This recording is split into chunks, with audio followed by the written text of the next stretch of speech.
দর্শক, রাজধানী ছাড়াও রাজশাহীতে আছেন আমাদের সহকর্মীরা। তারা জানাচ্ছেন হামের সবশেষ পরিস্থিতি। দর্শক, শুরুতেই যাচ্ছি রাজধানীর কুয়েত বাংলাদেশ মৈত্রী সরকারি হাসপাতালে। সেখানে আছেন আমাদের সহকর্মী সীমা প্রধান। তিনি জানাচ্ছেন সেখানকার হামের সবশেষ পরিস্থিতি।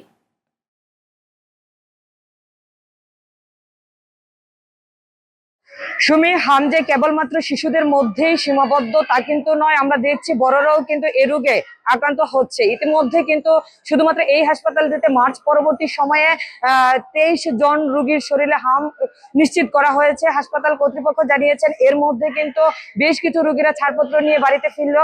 এখনো এখানে 3 জন রোগী কিন্তু ভর্তি রয়েছে।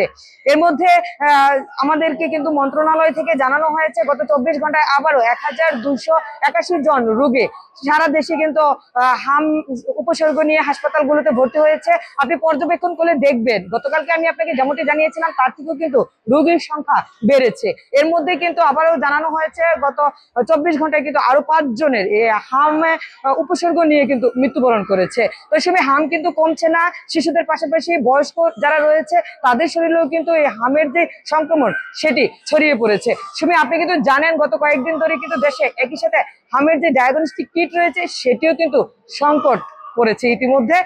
সুমি, সেই সাথে আপনাকে জানিয়ে রাখি, চিকিৎসকরা বলছেন সর্দি, কাশি, জ্বর কিংবা ছোট ছোট দানা দেখা দিলে যেন বড়রাও দ্রুত হাসপাতালে চিকিৎসা নিতে যেন তার নিকটবর্তী হাসপাতালে যায়, এমনটাই জানিয়েছেন চিকিৎসকরা। সেই সাথে বলছেন যেন সকলকে আরো বেশি সচেতন হতে। সুমি, এই ছিল গেল 24 ঘন্টার আমার কাছে এই মুহূর্তে সবশেষ আপডেট। ধন্যবাদ সীমা আপনাকে আমাদের সাথে যুক্ত থাকার জন্য। দর্শক, এবার রাজশাহী মেডিকেল কলেজ হাসপাতাল থেকে আমাদের সহকর্মী রাজু আহমেদ জানাচ্ছেন সেখানকার হামের সবশেষ পরিস্থিতি।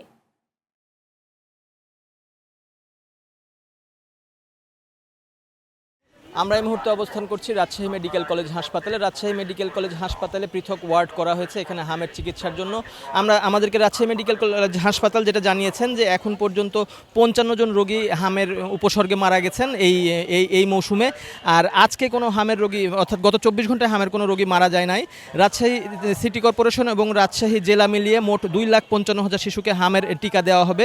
রাজশাহী মেডিকেল কলেজ হাসপাতাল আমাদেরকে যেটা জানিয়েছেন গত 24 ঘন্টায় হামের উপসর্গ নিয়ে 9 জন রোগী ভর্তি হয়েছেন এবং চিকিৎসা নিয়ে বাড়ি ফিরেছেন 11 জন। এ পর্যন্ত হাসপাতালে ভর্তি আছেন, চিকিৎসা নিচ্ছেন 109 জন রোগী।